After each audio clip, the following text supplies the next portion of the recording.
correctly with the correct amount. D20 Radio, where gamers roll. www.d20radio.com.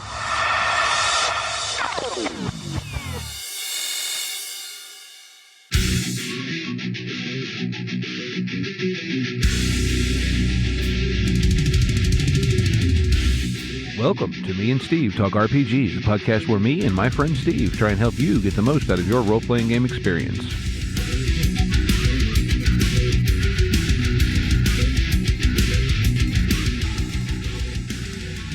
Hey folks, welcome back to Me and Steve Talk RPGs. I've got a really cool game to talk about this week, but before I get into that, I want to take a minute to tell you about another podcast here on the D20 Radio Network, and this week, that's going to be The Story Told, which is, in all honesty, it's a podcast not dissimilar to this one. It's a long-running podcast focused on tabletop role-playing games. Logan and his co-host Griffin meet every other week to discuss gaming of some sort. Sometimes it's interviews with creators. Sometimes it's like reviews of games.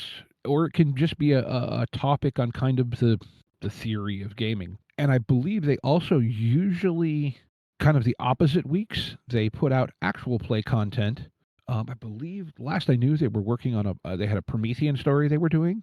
So yeah, check out The Story Told, and if you follow the link in our show description down below, you can get to the D20 Radio Network Discord, where you can find that show and a whole bunch of other cool shows on the D20 Network. You know, if you're looking for other gaming listening. And one of the reasons that I chose to shout out The Story Told this week is, although he's unable to join us, Logan is part of the creative team behind a game called Tribes in the Dark, and I'm joined by Will, who is, are you the lead designer for this project, or just a very involved designer? No, yeah, I am the lead designer and the lead writer and the lead a lot of things. Chief cook and bottle washer.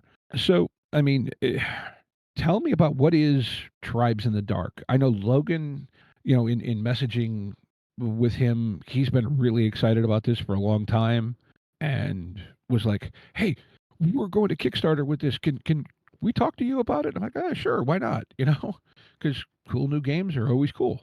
Yeah. Well, what it is a reboot of the Tribe 8 role-playing game that's published by DreamPod 9. It was originally published in 1998 using their Silhouette system, which is the same set of rules that Heavy Gear uses, as well as their Jovian Chronicles, which came out a few years before Tribe 8. And so this is a kind of a grassroots reboot using Forge in the Dark. Okay, hence the Tribes in the Dark. To be completely honest, I don't know if I've ever actually played a Forged in the Dark game. I've owned Blades in the Dark, or not Blades, Band of Blades for like 4 years, but I've never actually gotten around to using it. That makes me all too common in the gaming world, I think. Oh, yeah, for sure. I have an entire shelf of stuff that I haven't quite gotten around to yet. I think we all do. So yeah, but you have go ahead, sorry. No. I was just going to ask, you know, so I'm not familiar with the old Tribe 8 game. So what is it? In a nutshell, the characters in Tribe 8 are supposed to be, and in Tribes in the Dark, are outcasts from a society of their 7 tribes. And basically what happened is there was kind of a supernatural apocalypse that caused the collapse of our modern world. And all of the humans got rounded up into camps by these kind of corrupted spirit, you know, not demons really, but they're called the Zabri. And so after the Zabri came into our world, caused our civilization to collapse, then through a series of events that happened, wound up basically enslaving all of the humans that they could find, and doing all kinds of like unmentionable horrors to them for a really, really long time. And then what happened is that the people wound up liberating themselves. Part of it was that these semi-divine avatars called Fatimas manifested in each one of the camps, and basically gave some supernatural ability and the gave something that the humans could rally around so they could like rebel against these Zabri and then overthrow them. Then they went on their way to found these tribes, one around each one of the Fatimas. And about 3 generations after this liberation, as can be expected, sometimes things don't go exactly the way that they plan. Like there's, people are questioning things. People they're dissenters, actual dissenters against, like the tribal and the Fatima rule, and so they start kicking people out, and so that's what the player characters are intended to be in the game. It goes a little bit deeper than that in that the all of the followers of each one of these Fatimas and each one of these tribes have a supernatural, like a spiritual connection to them. Okay. And that also gives them a spiritual connection to the broader spiritual world. And so when somebody gets banished, that gets removed. And so when that happens, they're supposed to be basically, less than human. They're soulless. They're not connected to the spiritual world anymore. Technically, it's called the River of Dream, which is kind of the interface between the physical world and the spiritual world. They're not able to Mhm. dream, and so it's kind of a fate worse than death. It's not just your society in a post-apocalyptic world turning you out. So you have that, but then you also have this have to contend with the fact that this this special connection that you had to the spiritual leader is gone. But then what happens is that a lot of these fallen, as they're called, the outcasts, wind up reconnecting on their own.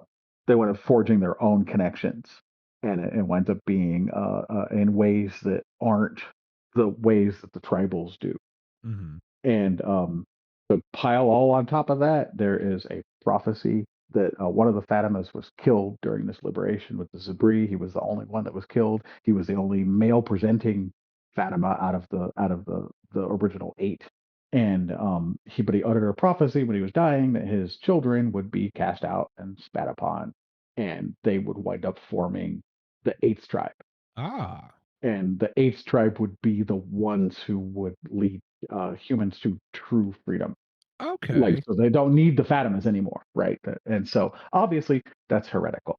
That's a heresy for that prophecy, according to the Fatimas and the tribal leaders. That never happened, but the fallen know about it, and so the whole pretty much the goal of the game is that, or one of the things that players can do in the game is that you're trying to build up these factions that are within the 8th tribe, within the fallen, to become the 8th tribe. Mhm. And the original game had a meta plot.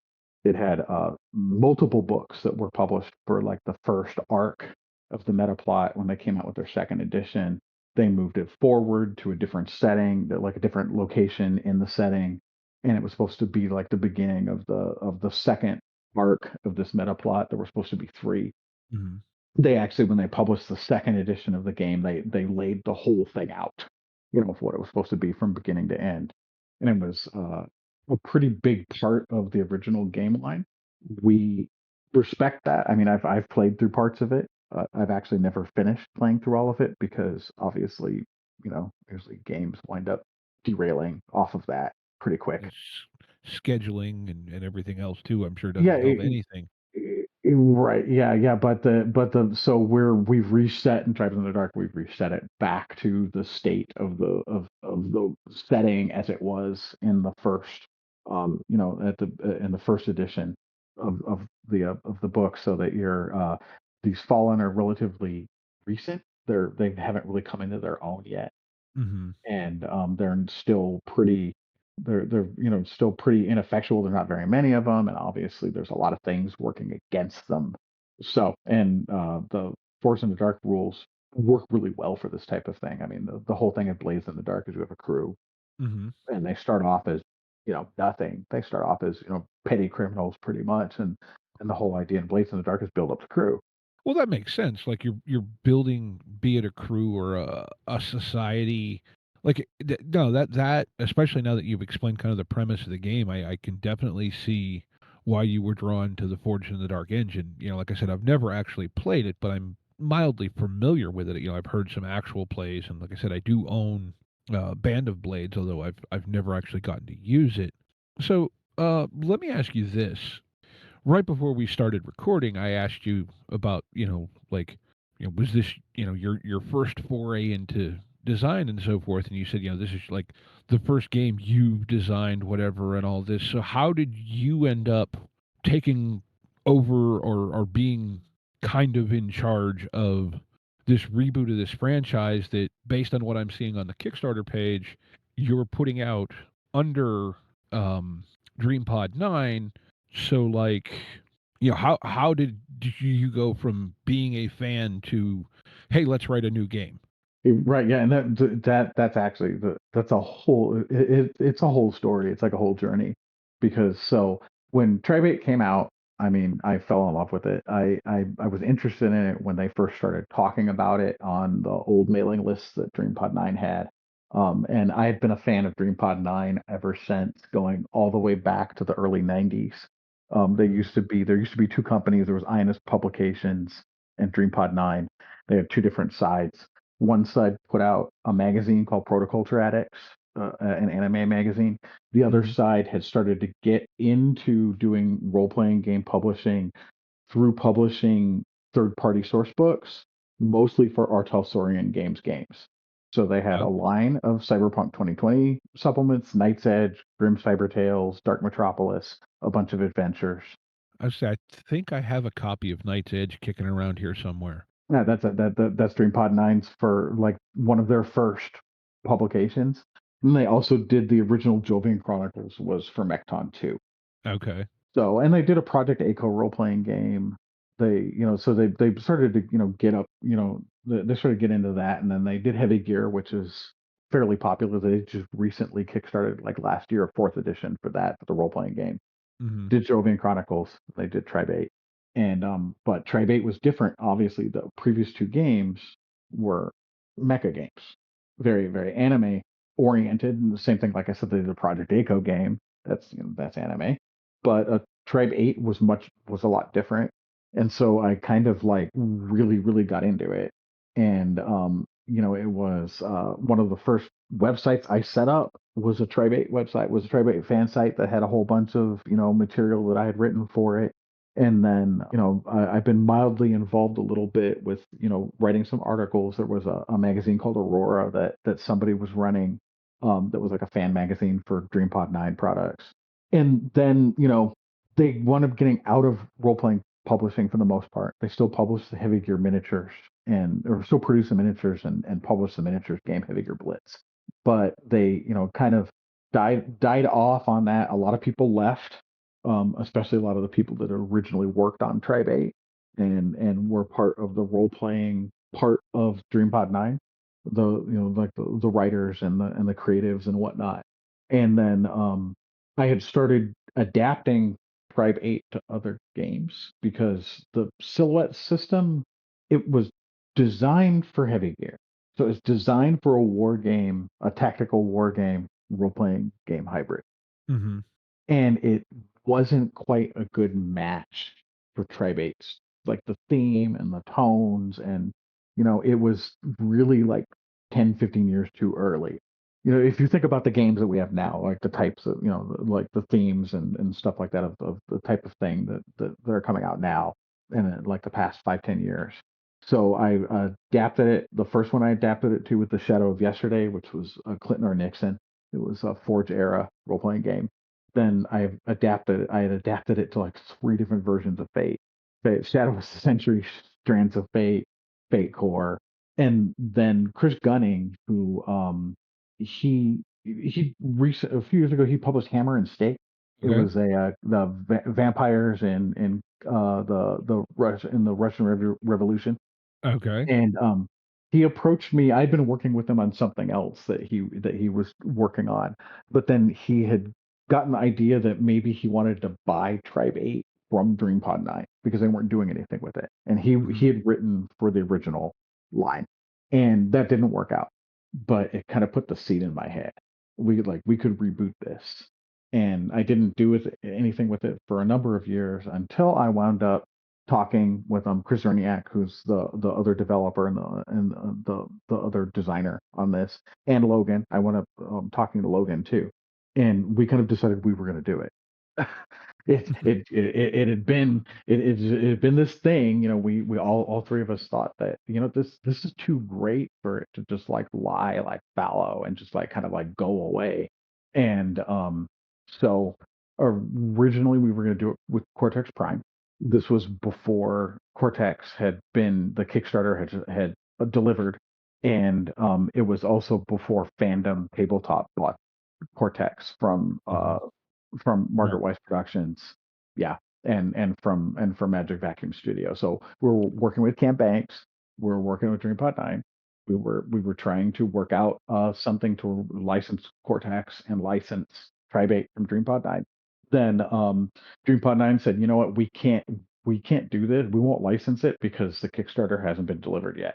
And then Fandom bought them, and it put a kibosh on the plans of using Cortex. Hmm. And that had come about because one of the authors for Tribate, Miriam Roburn, had run a Smallville hack of Tribate that I had played in at a convention. And Hmm. so, I mean, I knew it would work. I'm like, this is really, really awesome. But then when we had to back off from it, Chris had run a Fingers in the Dark hack of Tribate.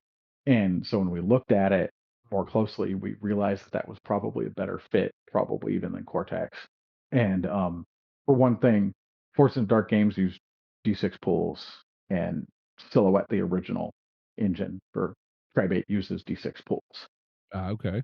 So yeah, but that's basically how it started, right? It just started from just, I guess, me being like a super fan for Tribate. Oh, there's nothing wrong with that, right? Like, that's how I mean, I can think of a handful of people off the top of my head who either are or have been lead devs for significant lines that basically started as a super fan and worked their way up to, you know, full-time job status. Yeah, yeah, yeah. I'm not going that route with this, that's for sure. But it's definitely it's definitely been a journey, because it's been almost 6 years.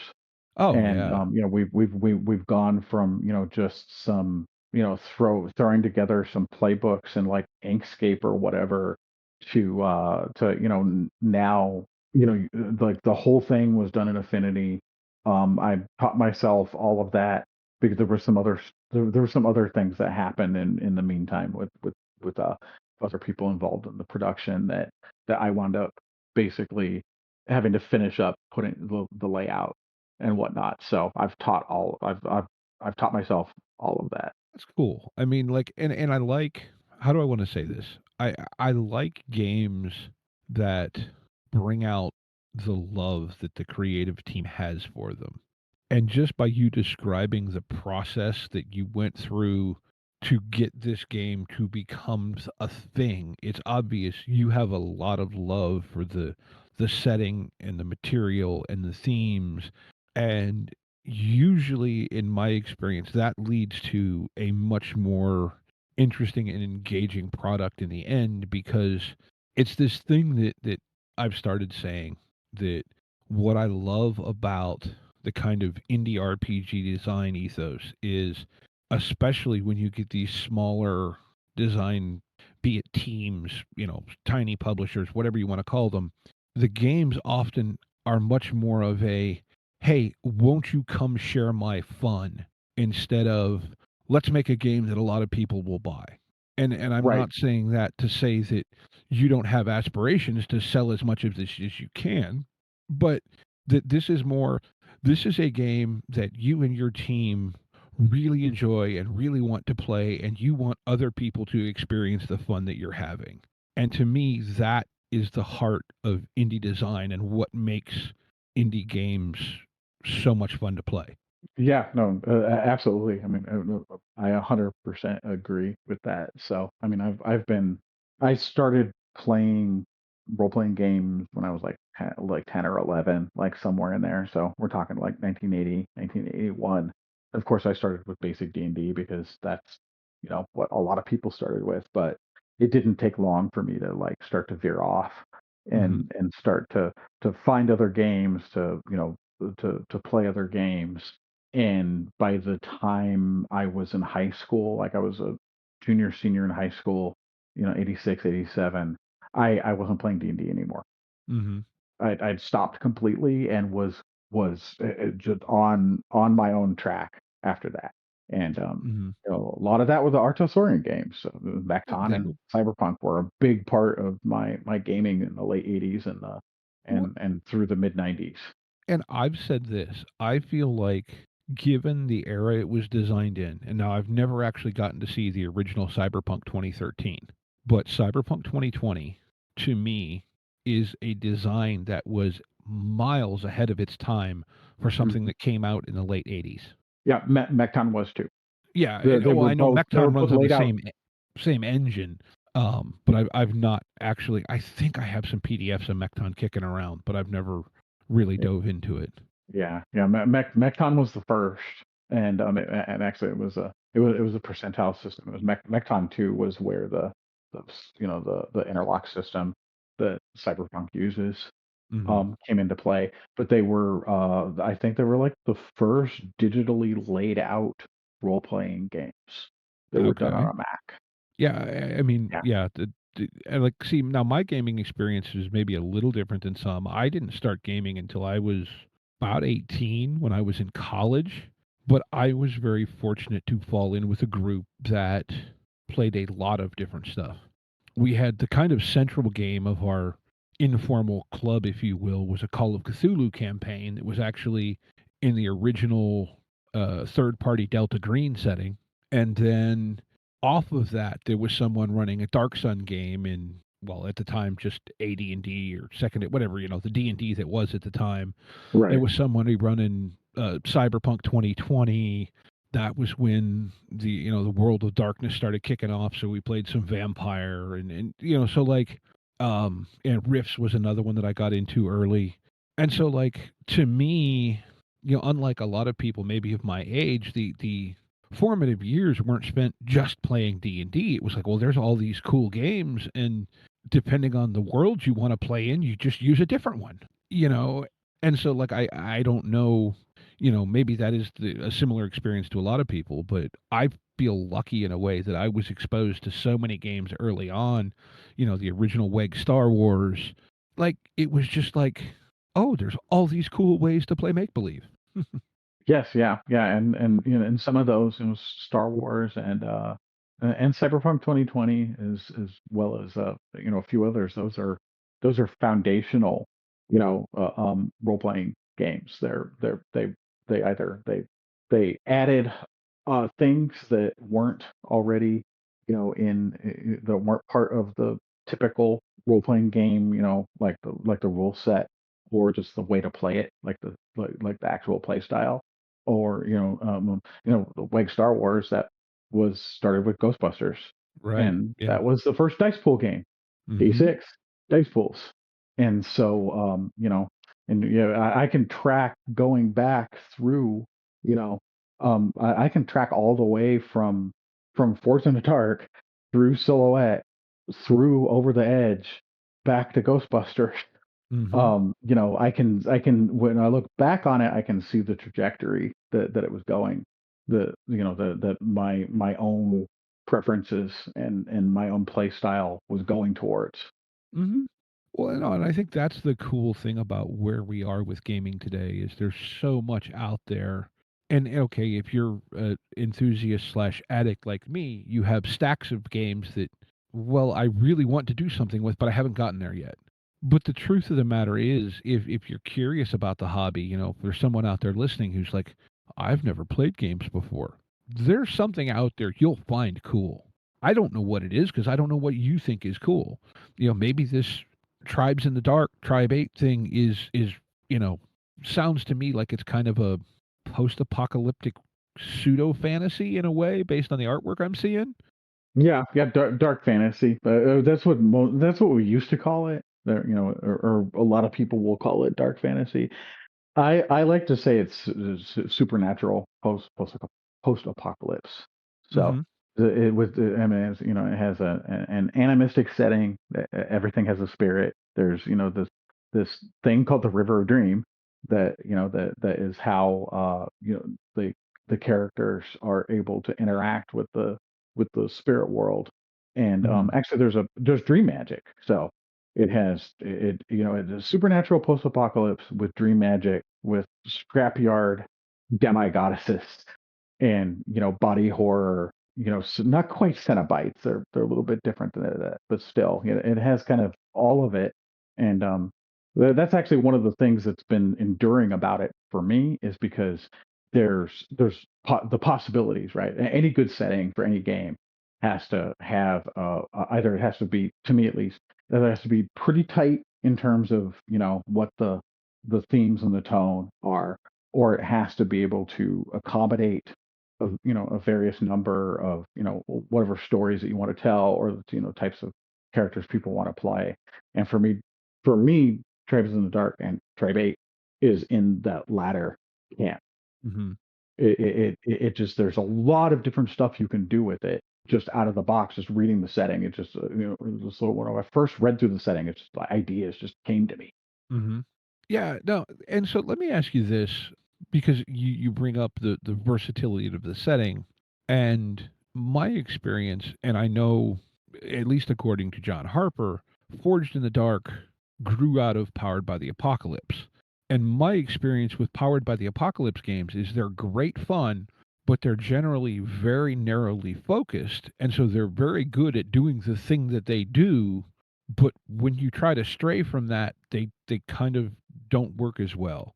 So I'm guessing, being as it was your choice, that Forged in the Dark doesn't suffer quite as much from that intentional narrow focus. I guess suffer probably isn't the right word, but you understand what I'm driving at. Yeah, no, it does not. It really, and you'll see, sometimes people will say that, Forza in the Dark games aren't good for long-term play, which is bogus. I mean, it's absolutely not true. You also see that Forza in the Dark games are supposed to be setting light, right? Like in terms of it's the whole play to find out type philosophy. It's a lightweight setting that the players contribute to the details of the setting. And the one thing that I always point out every single time it comes up, and people are surprised until they go and they look themselves, Blaze in the Dark has 80 pages of setting material. It is not a light setting. It's an in it's just as in depth of a setting as most other role playing games. And so yes, we push it in terms of, often there isn't quite as deep of a setting. And the Tribate came out of the White Wolf business model, Mhm. for splat books, and and just tons and tons of in-depth lore. And it's great, it's fantastic, I love it. But it also really proved to proved to be a barrier for other people getting into the game, especially Mhm. once they got 20 books into the line. You weren't getting new people, you weren't getting people buying the game. They get Mhm. into it, they looked at that and they go, damn, I don't want to sink six, seven, $800 into this game, just to be able to get caught up. And it also suffered from the having that stuff split up over the course of the line. As far as they were still at the end of the pub, when they were, before they came out with the second edition, they were still coming out with source books that had central things about the setting in, like, 4 years later. And so one of the things that we did decide that we were going to take to heart when it came to that narrower focus slash, not as heavy on the lore, even though it still has its 330-page book, and probably about half of it is lore of some kind, was that we were going to focus the game. The game is specifically focused on people being fallen, being outcasts. The original game started to stray into allowing the other types of characters to be able to play the other types of characters. And then the other thing is that we shifted the setting material in the original game was written from a first person and or unreliable narrator perspective. So the first thing you do when you crack open the first edition Tribe 8 is you read 110 pages of lore. Oh, wow.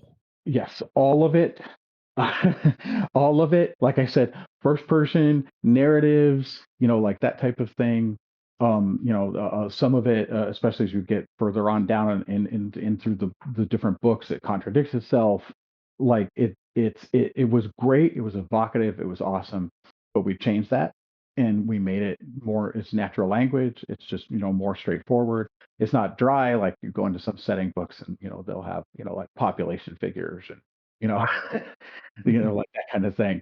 But at the same time, it is broken out, into sections for for what for what people need to know, right? What they need to know to play. And I think that is the one thing that PBTA, Fortunate Dark Games, do very, very well is encapsulating and condensing down what you need to know to play into a pretty concise format. So even with the Mhm. 80 pages of setting you have in Blades in the Dark, you can pick up a playbook. You can get a pretty good idea what that playbook's about, and you can get a feel for the tone and the theme based off of the special abilities they have and the other choices that you have to make when you're making a character and like the gear, like that kind of stuff. Mhm. Aside from having to think about any decisions, you can get that playbook filled out in 5 minutes. Mhm. So, and that was our goal with Tribes in the Dark was to make it to where yes, you could go and read all that lore that we have in the book, but if you don't, you can still sit down with the playbook and get going because in the original one, you had to read at least some amount of that 110 pages before you could even start making a character. Yeah, I like games that kind of allow you to, because okay, I get the feeling, and not to speak for you, but that you and I are of that thing where the generation where like, man, I want to read this game and oh man, this is cool and I want to play it and I know all this stuff. And what we often fail to remember is that we are the and I say this with all the love in the world, but we are the obsessive freaks of the Yeah. role playing game community. There's a lot more people who are into role playing games that show up at their friend's house every other week and play the game, and that's 95% of their involvement with a role playing game. Those of us that spend hours a week reading books, talking on the internet about role playing games, whatever, Right. we're in a sense the exception. And granted, there's, at least as far as I can tell from the internet, there's a lot of us, but you can't always design to the fanatical audience. You have to keep them happy, but it has to be accessible. And it sounds like that Hmm. is something you've been very conscious of, and I think that's a really good thing. Yeah, yeah, it's exactly what we, the and of course this took like a lot of research. Like I had to dive back into these Tribe 8 books. Like I think there's 24, 22 in the original line. So I had to dive back into it and go through it, pretty much, not like rereading, but like flipping through and taking notes and finding all of these things that I could surface up and which ones were interesting and which ones really we didn't really need to focus on. Because again, 330 pages is pushing the limit for this is POD. So it's Mhm. pushing limit, period. Like doesn't matter. With a full 8 by 11 book, 330 pages is pretty big.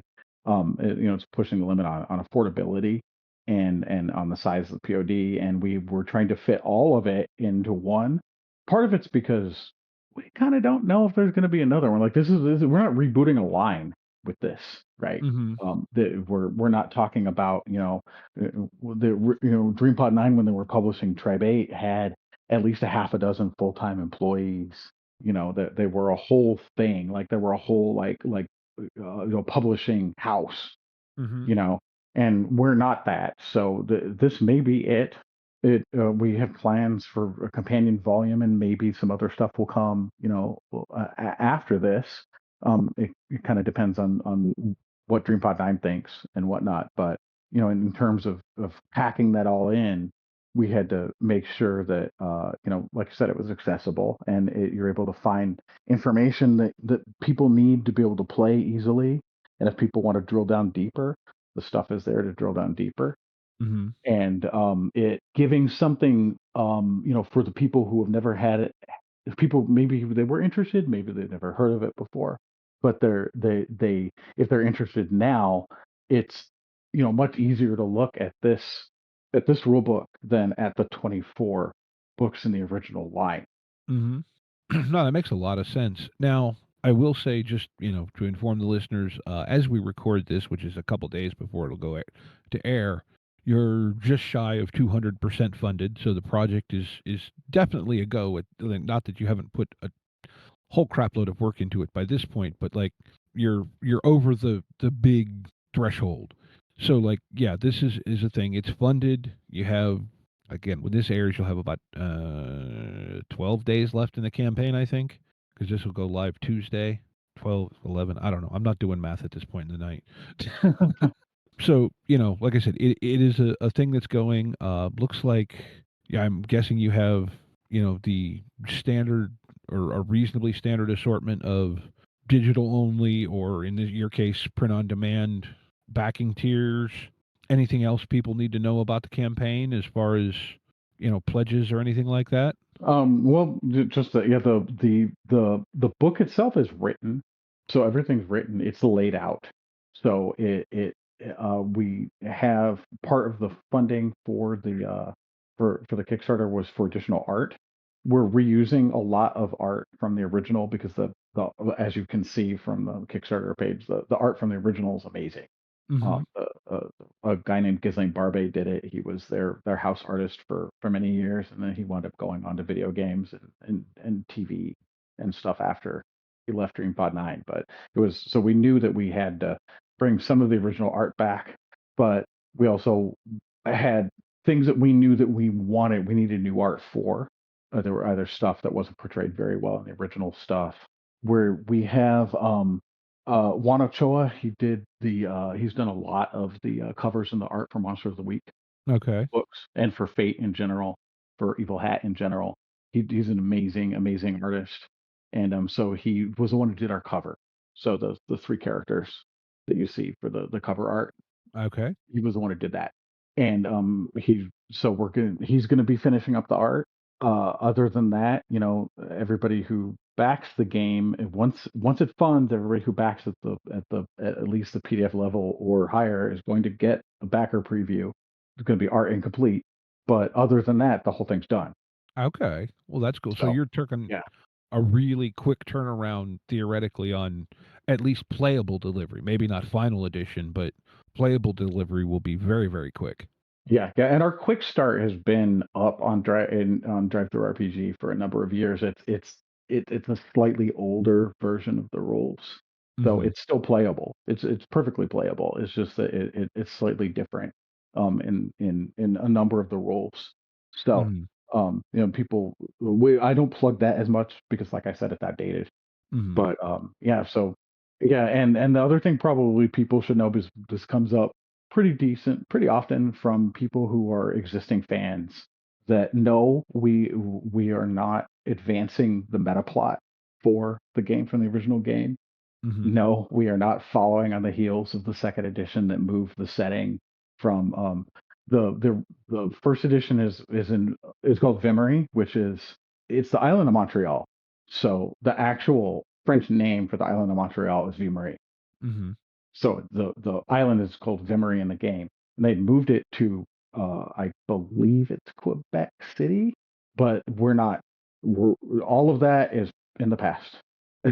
So we've reset the game to the state that it was at the beginning of the first edition, and then after that we say this is yours.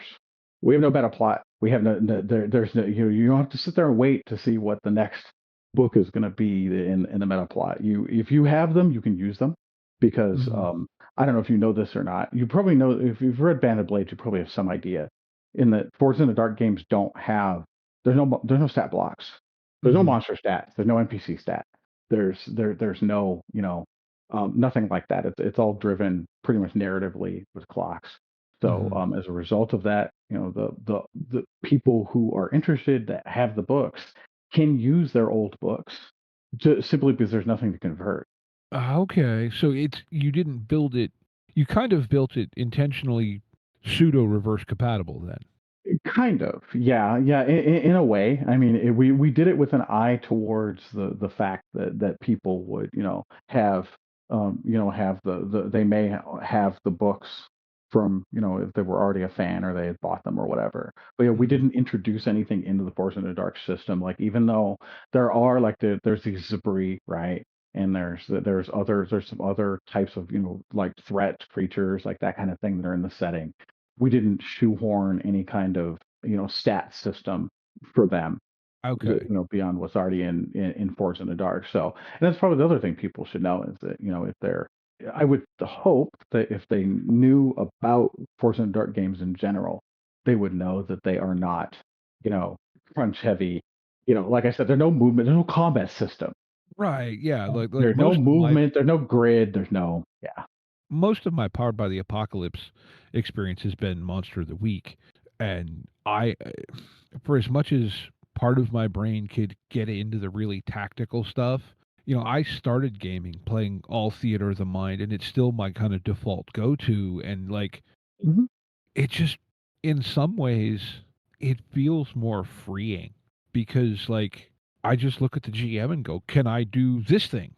And they tell me, "Yes, no, well, maybe if we change it a little bit, sure." Okay, cool. That's what I play role-playing games for. It's not to do you know, the the statistical stuff. I can get that crunchy tactical fix a lot of other ways. I like to I jokingly say I like to do the weird thing. Right. Yeah. No. I'm when I'm playing when I'm actually playing in a game, I'm oftentimes the person doing the weird thing.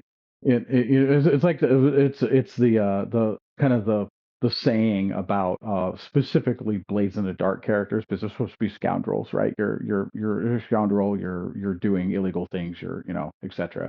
You're trying to set up a criminal enterprise, and that you play your character like you're driving a stolen car. It But you know what? Sometimes, God, it's just so much more fun that way. Yeah, yeah, it's fun to not make the optimal choice. It is. And yeah, and in some games, like, Fate has this when it comes to aspects and when it comes to compels, because you can self compel. You don't have to wait for the GM to compel your aspect. And then, the kind of the pinnacle of this for me is Cortex Prime. They have aspect like traits. There's three. Most Cortex games characters have three of them. They're called distinctions, Mhm. and the distinction is a flat D8 by default. It's just, it's just one of the dice you put into your pool when you're trying to do something. But you can hinder it, and when you hinder it, you roll a D4 instead. And when you do that, you gain a plot point. And then on top of that, whenever you roll a one on any one of your dice that are in your pool, you hitch and you also gain a plot point. So by putting the D4 in, you've now gotten a 1 in 4 chance of getting another one. Mhm. And I will hinder distinctions like nobody's business. There was there was when Benjamin Wright, his Mecha versus Kaiju, which is kickstarting now too. Originally it was Cortex, and obviously Cortex's licensing issues have caused a lot of projects to get derailed. But when I was helping him when I was playtesting the game with them, I had the character I was playing. I think I hindered 5 times in a row at the beginning of the game, Mhm. because I just kept finding opportunities. I'm like, you give me some opportunity to like make the suboptimal decision, and we're not talking the jerk decision here, right? Right. It's the interesting decision.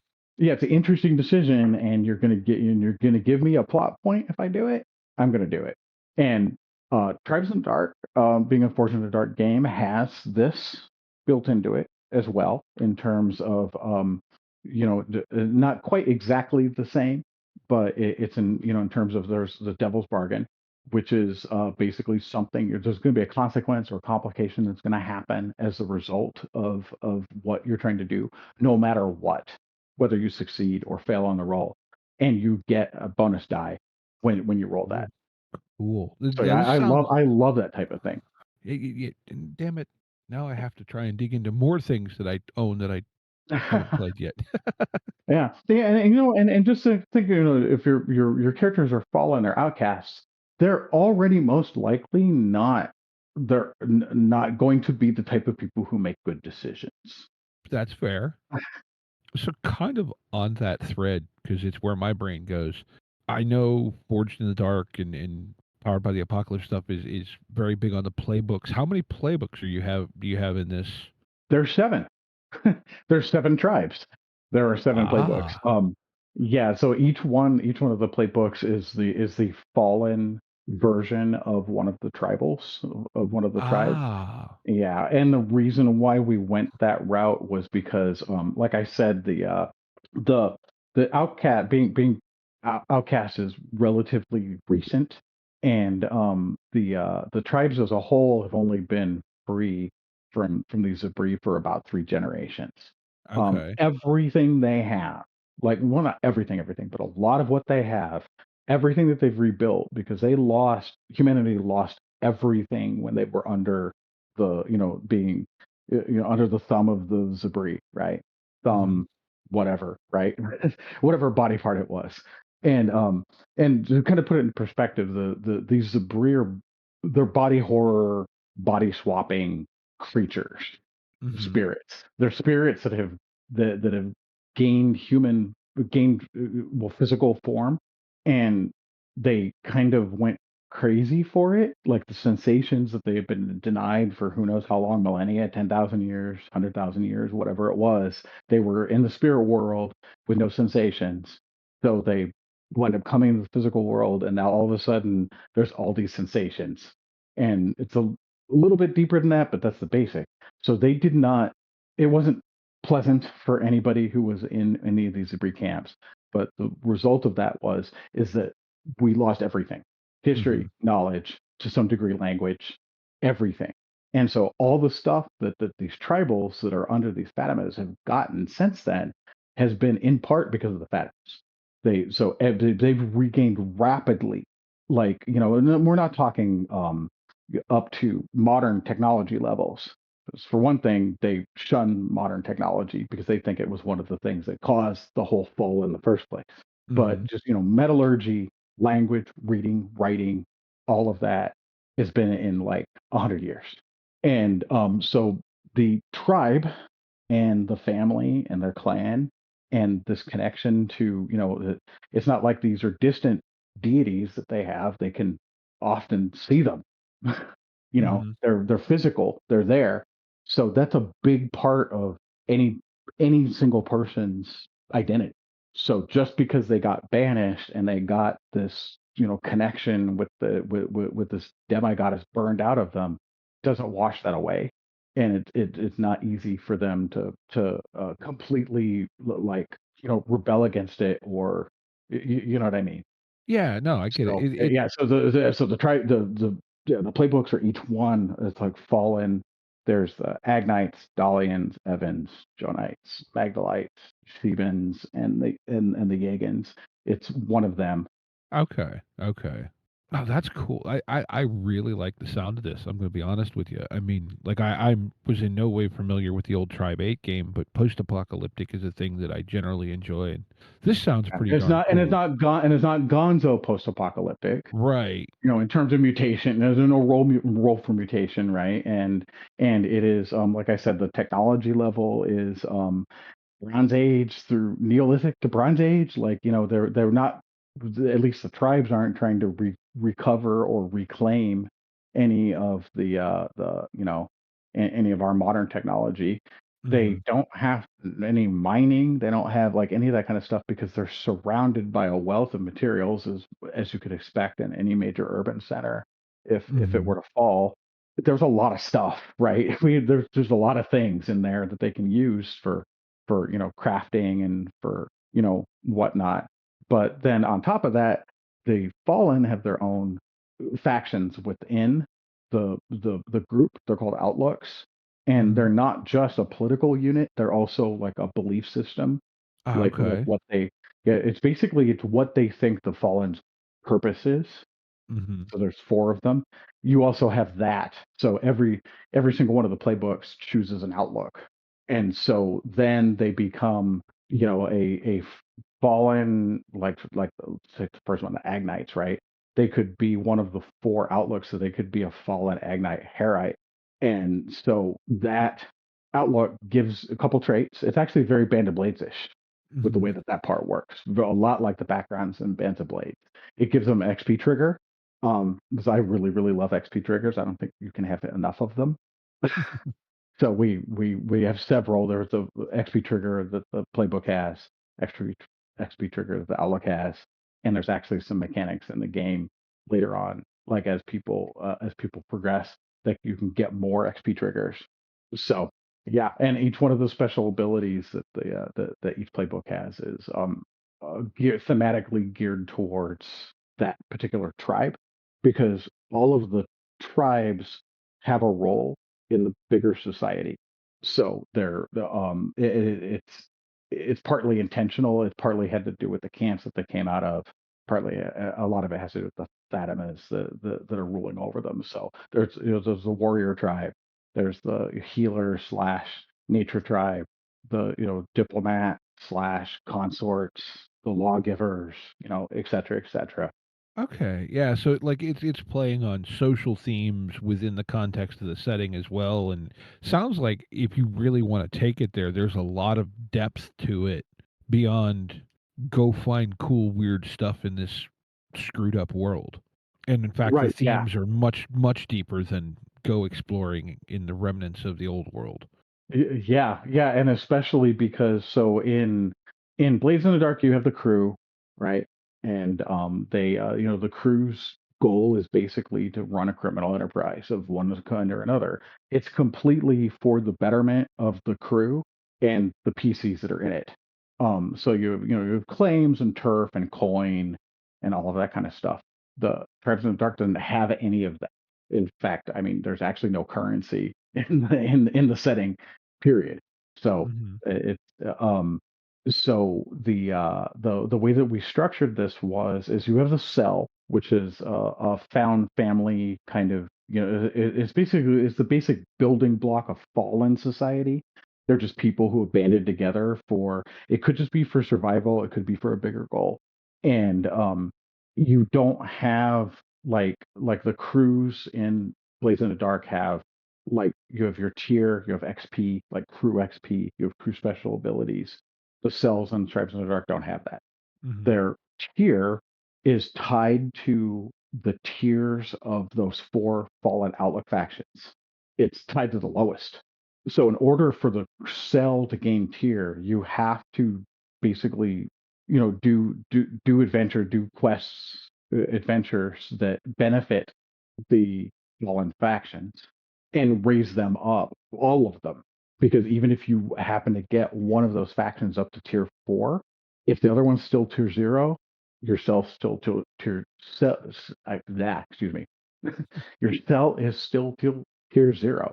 And Okay. we also built it into so that people who player characters who are of a particular outlook can get benefits from their outlook being tiered up.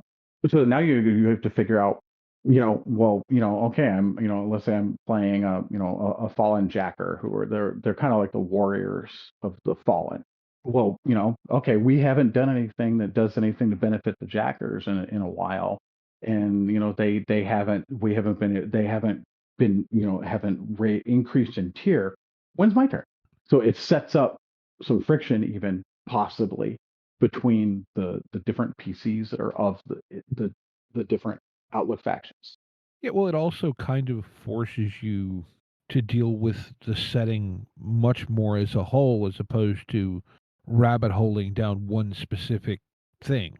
Yes, yeah, yeah, and the one of the reasons why we gravitated towards Forge in the Dark for this was because the faction and the social aspect, like mechanically, was obviously missing from the original. We're talking a mid-90s role playing game.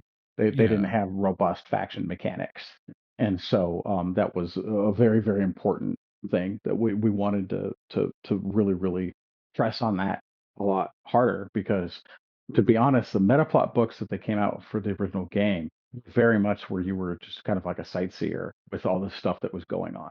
Mhm. And this with having the faction mechanics. And by the way, you can do things that benefit and gain favor and status and whatnot for the other factions that are in the game, which include the tribes.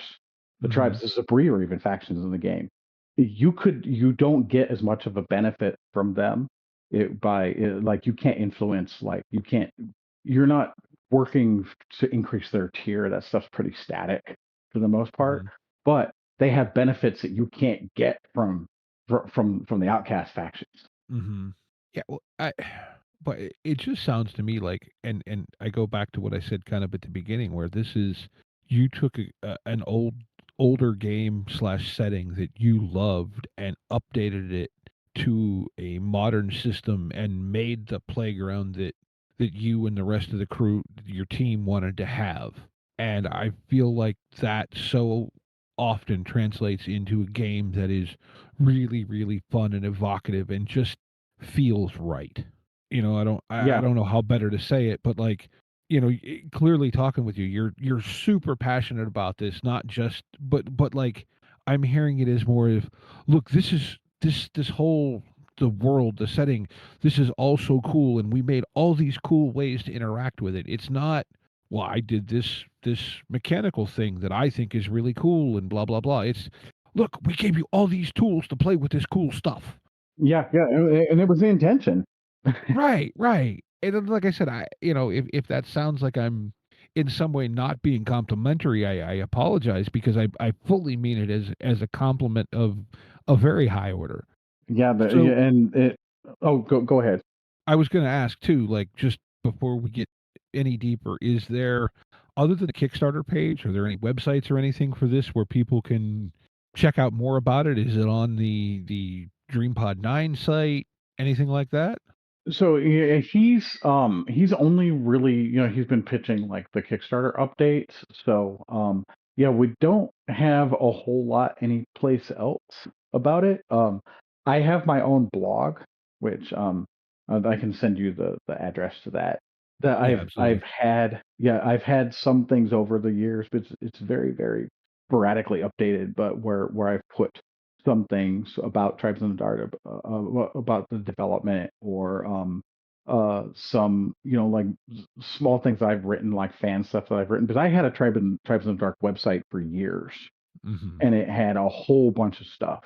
And then it wound up, domain wound up lapsing, et cetera, et cetera.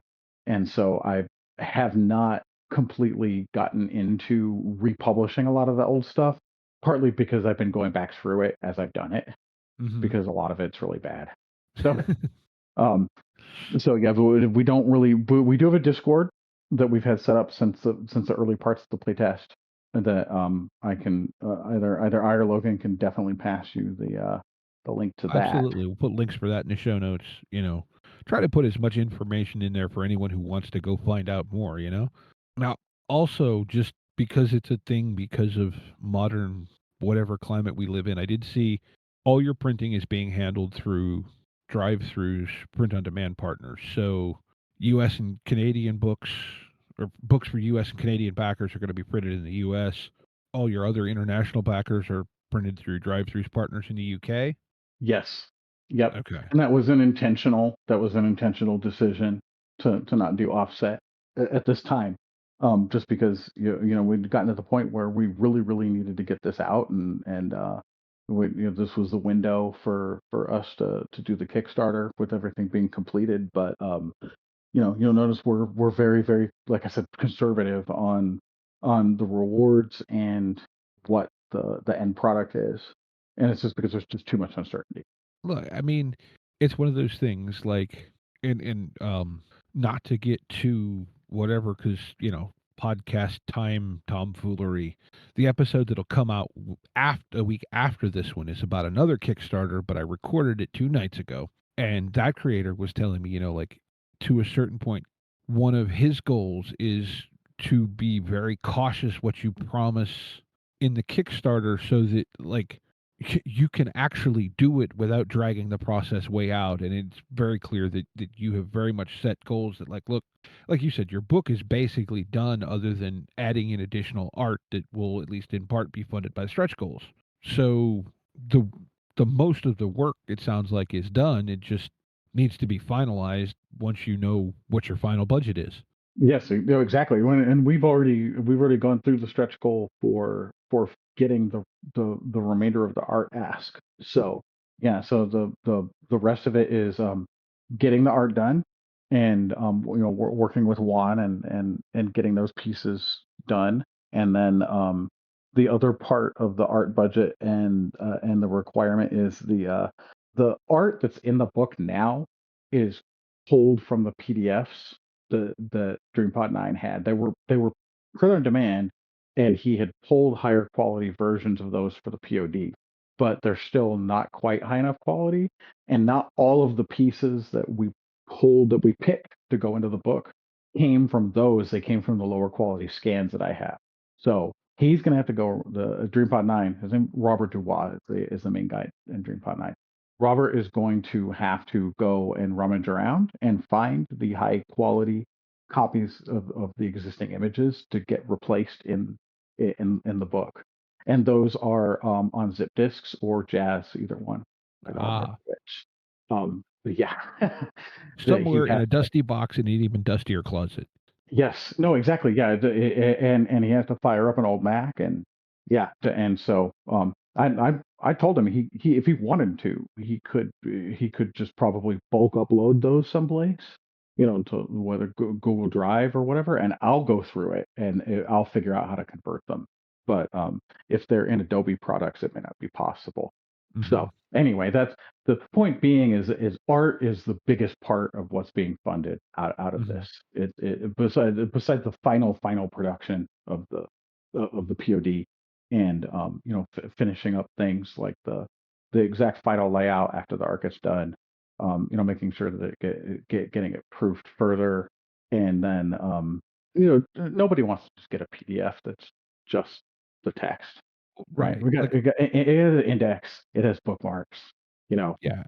that stuff has to be sorted out in order to be able to make it usable and something somebody can actually use, like to play off of the PDF, because that's the most annoying thing for me. So I have a PDF for a game and I can't navigate it and I can't. Yeah, yeah, I feel that. Well, yeah, I mean, like, look, it sounds like you really just tried to reboot something that you love, and I'm sure that that's going to come across in the product, just with the passion that you've talked about it and everything else. And like I said, I think that's the heart of indie RPG is the look. This is fun. Won't you come share it with me? And I very much get that feeling from having talked to you. So that's just really, really cool. Before we start to kind of, or as we kind of start to wrap up here, anything else that you want to kind of plug, shout out, anything like that? And you mentioned the rest of your team, Logan, and then sorry, I forget the other person's name, but anything like that? Um, no, not. I can't think of anything else, at least about this off the top of my head. Okay. Doing shout outs about other people, I feel like a bazillion. So it's Well, yeah, I'm sure we all have, those people that were like, "Oh, this is so cool." But that's what this next segment called Game of the Week. Game of the week. Game of the week. Let's get into Game of the Week. Now, I kind of warned you, briefed you on this. Do you want me to go first, and so you get a little more of a feel as to how it goes? yeah, sure. Okay. So, first off, let me drop a link to what I've selected in the Green Room channel so that you can reference it. So, my pick for Game of the Week this week is going to be a game, and this literally, well, dropped today as of when I found it. It's now tomorrow, but it dropped on the 29th of August. This is. I don't know if this is technically part of like the storyteller's vault or something. I don't see any logo on it, but it claims to use the storytelling system. It's a game called The Devil's Ledger. And I'll just briefly read the description, and it says The Devil's Ledger is not a game of victory. It is a reckoning. Set at the haunted frontier of the American Civil War, The Devil's Ledger is an occult horror role playing game where every character begins already damned, their names etched in a book no mortal should ever read.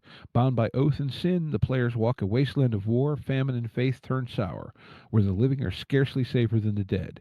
So, the game is unlike any other. The Devil's Ledger binds player and character together through a supernatural entanglement. Your choices at the table echo the character's soul, and their suffering becomes your own. Tarot cards and a pair of dice serve as conduits for fate, weaving stories where free will and damnation collide. Each decision carries consequence.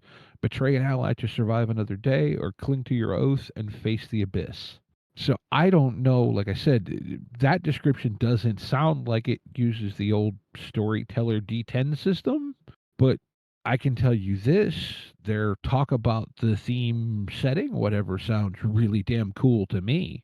you Yeah, know, yeah, I would hope that I would definitely hope that they approach the subject matter in a somewhat sensitive way, considering I can see a lot that could be really really cool in it, and in a lot of ways that they could also go horribly wrong. So well, and that's the case with anything, right? Like, I yeah, haven't literally being is it's been available for about 25 hours now, probably. I obviously haven't bought it and read it. Appears the main writer and author is someone by the name of David Cox. Doesn't, it's not a name I'm familiar with, but like I said, it seems, to me like an interesting thing to look into. Cost on the PDF is like 18 bucks, which is, for, well, 176 pages, so that's, not out of line. Obviously, being as it's brand new, there's really no reviews or anything, but again, like I said, the theme at least sounds very interesting to me. yeah, for sure. So that's kind of my pick for this week. And then I will drop my link in here. This is one that I plug almost every chance that I get because it's an amazing game and it's a really cool guy, Ted Bushman, who did it. And he's actually going to be having a Kickstarter here, probably very soon for an expansion for this. But this is The Last Caravan. It is it's described as a Cars and Aliens role playing game.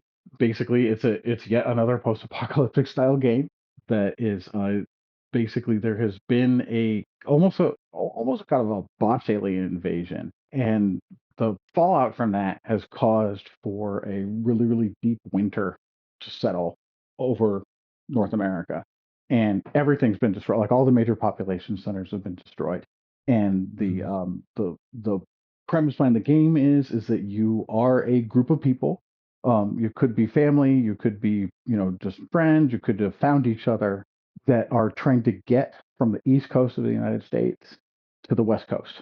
Ah, Because to the okay. East Coast, there is the basically these aliens that were invading or came to Earth and wound up destroying like population centers and whatnot are starting to make motions like there's stuff happening, right? So you're trying Mhm. to that's why the last caravan you're trying to get to this haven that's been rumored to have been established on the West Coast, and it's just an awesome game. It's just the themes behind it, it uses playbooks. It's Forged in the Dark inspired, Okay. and yeah, it's just there's a whole lot of coolness in this Yeah, in it terms looks of like the artwork and everything looks very, very cool. Like, I don't know exactly how I describe it, but it looks really cool in its own kind of way. yeah, yeah, it's like I said, I've run a game of it, and I played in it in a game that the writer Ted Bushman ran last year at Gen Con actually, Ah, and okay. it's just I recommend it to every chance I get. I'm like, this is like this. Somebody will ask for a recommendation for a game, and if it is an appropriate recommendation, I'll be like, The Last Caravan. You have to play this game. No, this looks really cool. Yep. And one of the playbooks are called imprints. Is the good boy who is a dog. Oh, well, I mean, there you go, right? Like, who doesn't wanna play the dog? That's what I played. What I played. I played the dog. Yeah, and one of the books that he's going to be kickstarting for the one of the expansions is called Westward Bound, which is all options for the good boy, including scenarios and Homage to Homeward Bound in a way. yeah, new playbooks, and then the other one is Lost Highway, which is a whole bunch of extra support material for the game. So yeah, I was going to say, if somebody haven't checked it out, this is worth Yeah, it's this worth looks every penny. cool as shit. I like this. All right. Well, it's getting to be, I'm sure, about the pumpkin hour. So, any final thoughts before we, wrap everything up and tell folks to go check out the Kickstarter page and all that other stuff? Nope. Other than just, it's been great talking with you. It's been it's been really great. All of the reception that we've gotten from this. I kind of alluded to it when we were talking before, that when something happens, I get really calm when stressful things happen. But at the same time, there was still, we didn't know, right? This is something that if you go back and you search anywhere for Tribe 8, anything that doesn't pop up the band, because there is a band called Tribe 8, that you wouldn't really find much of anything of anybody talking about it, except for me and probably Logan and Chris, right, on occasion, right, in the past like few years. But now, like, it seems like everybody's talking about it, and that's amazing because we had no idea. We'd really tried to make sure that that we had some notion of the fact that it would be, people would like it, people would want it. Obviously, there are other people who are really big fans who have been, cheerleaders for this since we first announced that we were doing it. But as far as broader, appreciation of it, we had no idea. And so the reception's been like really amazing. And so that's made us feel like we done good. Cool. Very cool. So, yeah, like there'll be links to Kickstarter page. You mentioned your blog. We'll probably put a link to your Discord server, along with all our links for, be it our Discord channel, D20 Network Discord, Patreon, our YouTube channel, which still doesn't have any videos because I have a face for radio, but it does have audio tracks of all our podcasts if that's how you choose to listen to. So that's there. Like I said, our Patreon, everything like that. Again, Will, thank you so much for coming to talk about this. It really does sound like a project that is a something you wanted to do anyway, and now you have this Kickstarter and some support from the company to get it out there for other people to enjoy as well. So I think that's Yeah. really cool. And I think with all that, I think I just again, thank you for listening. Tell your friends, share all that other happy stuff that you're supposed to do to please the algorithms. And want to remind everyone to be kind to each other and get out there and play some RPGs. All right. Thank you, Steve. And thank you. Intro and outro music by the band 12 Noon. You can email us at meandsteverpg@gmail.com. You can find us on Twitter and RPGs. Find us on Facebook at Me and Steve RPG Podcast, on Discord at Me and Steve RPGs. And as always, all of these links are in the show notes. Thank you, and be kind to one another.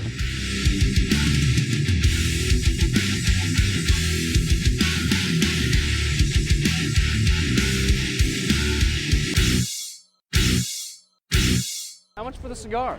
Cigar, $20, dog. You gotta go down the street to the store and buy that.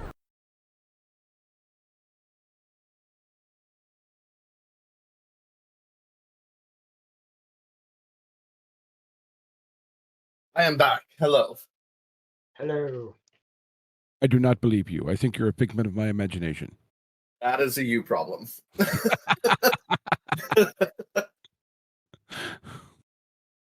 Oh my god, this Kickstarter is like $75 away from making 13,000 Canadian. I need Which Kickstarter?